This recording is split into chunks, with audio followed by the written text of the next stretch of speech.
Well, shooters and reloaders out there, it's Fortune Cookie 45LC coming to you from the hot lead zone. And it doesn't get any more all-American than the Colt 1911 pistol and the 45 ACP cartridge. So today let's go ahead and take these loads to the range with the powder coat bullets and 4.8 grains of bullseye powder, and we'll go ahead and test them for shootability and also chronograph. No better way to test for shootability than to go offhand and take out the centers of targets and also split a few playing cards along the way. The particular Colt 1911 was customized back in the 1980s, the early 1980s, where you took a Colt government model pistol, 1911, and you basically took all the parts out from the inside and replaced them all with custom parts, including a match barrel compensator to reduce muzzle rise when you're shooting fast, a custom trigger that's nice and light and crisp, mag well, and all your extended safeties. A lot of these features now are in production guns, but back in the early 1980s you had to have customization by a gunsmith to get all that done. Let's go to the range. You guys can laugh at me.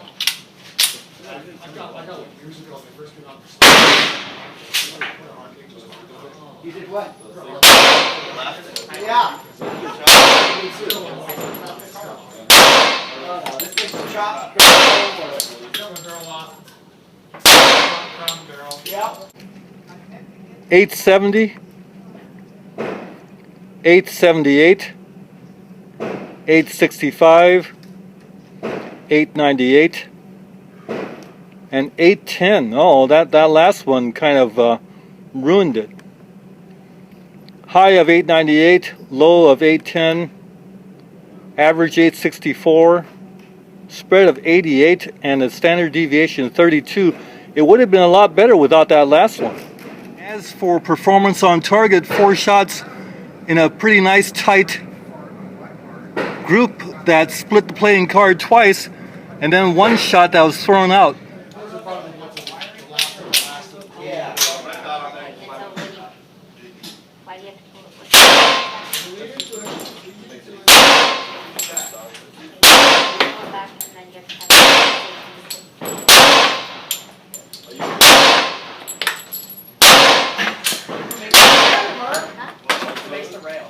Well, we shot a lot of rounds with that 1911 and the Glock, and also the SIG. Shot a lot of rounds today, and the powder coated bullets shot very well. Because my 1911, I shot about 150 rounds through this gun today, and you can see that that has some definite fouling in there. So it just depends. If you shoot 150 rounds, you're going to get a fair amount of fouling, whether you're shooting powder-coated ammunition or not. So pulling a rag through the magazine well and using some Q-tips in here and all that kind of stuff, it cleaned up easily. This is not hard. We don't need to disassemble the whole gun for 150 rounds. Well, that barrel's clean now, but it did take about 30 strokes with the brush that has the lead removal cloth to really get it clean, along with about 30 strokes with the brass brush, and then patches. But that's not bad. I could probably have cut that down by a factor of a half if I had run some jacketed bullets through there before I came home.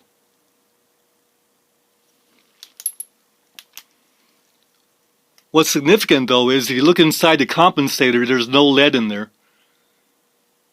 Used to be after I got done shooting steel that there would always be some lead, actually some lead that would come out in chunks. So that didn't happen with the powder coat bullets, and that is a big deal. I like that. It's threaded on, the compensator is threaded onto the barrel, but then there's a set screw that keeps the compensator from loosening up.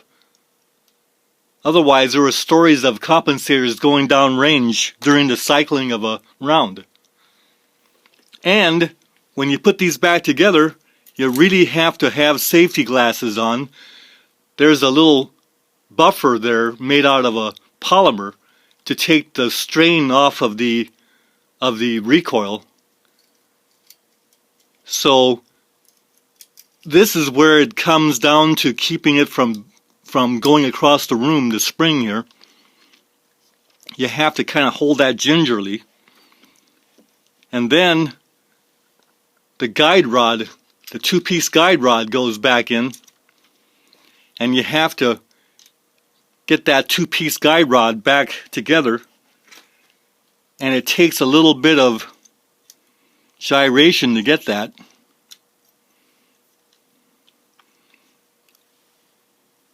We have to get the threads together on the two-piece guide rod here without losing the spring.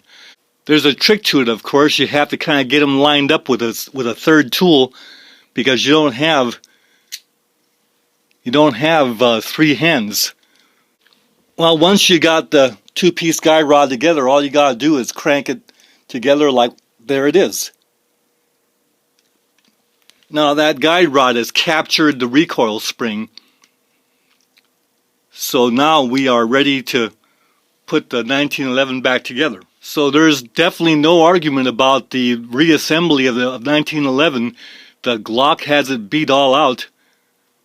Getting this slide lock back in causes a little scratch in the frame if we're not careful.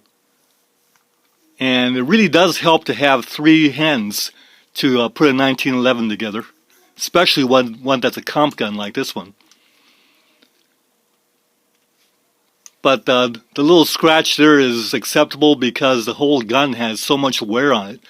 It's probably had somewhere around 150,000 rounds shot through this gun. It's gone through a lot of recoil springs. But the amazing thing is that it really has held up well through all these years. And the accuracy is still there. It's amazing. Get a matched barrel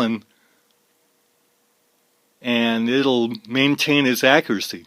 And having a good gunsmith do the work sure didn't hurt things at any. Yep. When you get right down to it, this is my favorite pistol, and I've shot this one the most.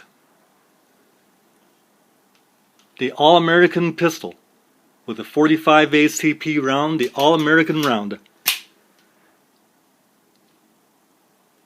Good shooting to all of you out there.